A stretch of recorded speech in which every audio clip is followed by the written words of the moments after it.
Welcome back everybody, Matt the Man here, hope you're doing well. So today we are talking about now that Scream 8 or Scream 7 has come out. It's made a lot of money opening weekend.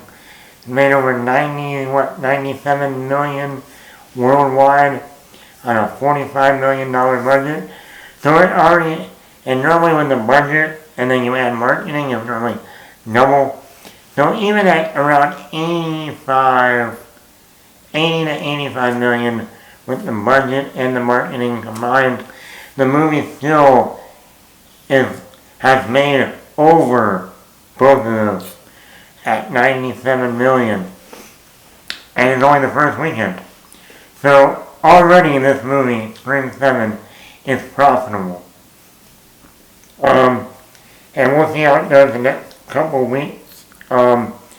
But still, I mean, this coming week, you got the new Pixar film and The Bride, which I think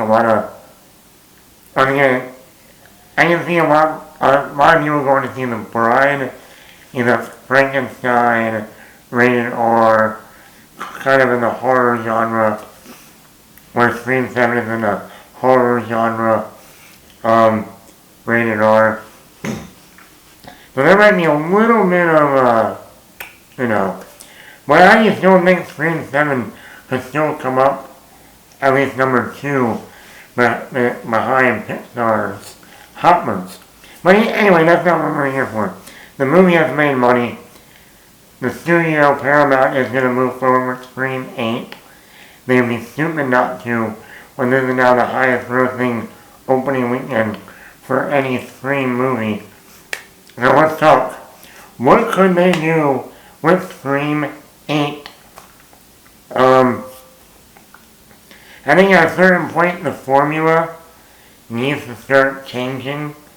We've seen that in other franchises. Mission Impossible, to a degree. Obviously Fast and Furious. When we got to Fast 5, they did the whole heist thing. That was something we haven't seen before in the Fast and Furious movies. So what could they do with Scream 8?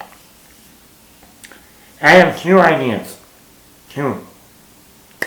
Number 1, the last 2 movies really didn't have any commentary on Hollywood or the genre of horror in general.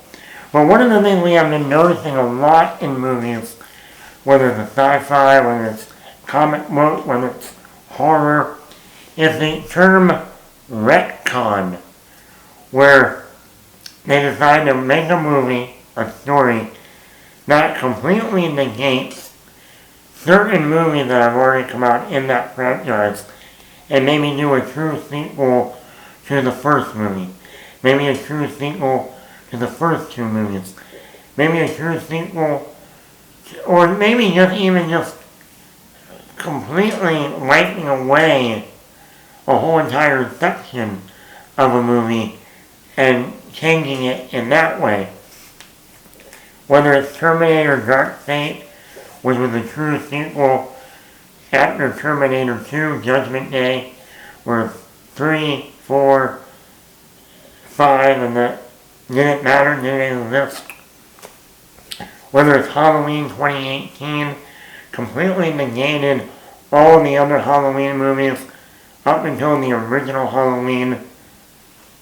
Whether it's even X-Men Days of Future Past, wiping away a lot of the X-Men The Last Stand, hominy bloomity blah blah blah, and saying, no, we're going to retcon this and fix it.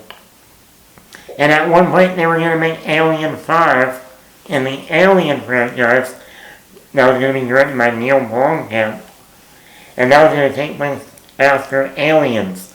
So no Alien 3, no Alien Resurrection was going to exist. It was going to be an older, newt, grown-up, hip, still alive, and of course Ripley. And we've seen it, I think they made a Texas Chainsaw movie recently on Netflix that also did some retconning. And I think that would be perfect for Scream. Retcon certain, you can almost retcon 5 and 6 and now 7, or keep, depending on how you want to do it, and go back to the original idea of Scream 4, the one right above me, Scream 4, where the original plan was to have Jill Roberts survive, and she was going to lead into the next movie, going to college with Kirby, played by Hayden Panettiere, and no one was going to know that Jill was Ghostface, except Sydney, but she was in a coma from the gunshot wounds from Scream 4, and Jill would have been the new Sydney Prescott, the new final girl, while also being Ghostface, while a new Ghostface was going to come in and go after Jill because they knew she's Ghostface. And Ivan Hayden Panettiere was going to be in it. It was going to be set in college, kind of like Scream 2. And that would have been something we never seen before in the franchise. Not only a killer surviving at the end, but now becoming the new Sydney Prescott, the new final girl. That would have been very interesting, very cool. But instead, Aaron Kruger came in and wrote a whole new scene at the end in the hospital, which was kind of a commentary at the time of alternate endings, because that was very popular in the 2000s with the rise of DVDs, bonus features, alternate endings. But the original plan was to end the movie, and even when you watch the movie, like in all the Scream movies, a reporter talking, someone being carried away on a stretcher, the end. I think that would be a great idea. Now, obviously, it would be like, well, you can't do that now, because Jill Roberts, or Emma Roberts, is 15 years older. She's like almost in her 40s. Hayden Panettiere's in her mid-30s. They can't be going back to college, early college years. That wouldn't make any sense. But this is what you can do. You can have Tatum, Sydney's daughter that we were introduced to in Scream 7, played by Isabel May, go to college in the next movie, and what do you know? There's a killer on the loose at college going after Tatum. And the killer ends up being Jill Roberts. And you can have a whole scene of, oh, I thought Jill Roberts died in the hospital. And you can have that scene like in Halloween 2018 when they say, oh, I thought Michael Myers was Laurie's brother. And they're like, no, that was just a myth. That was just a theory that someone had. They can do that. They can say, hey, I thought Jill died in the hospital. And someone can say, no, he didn't.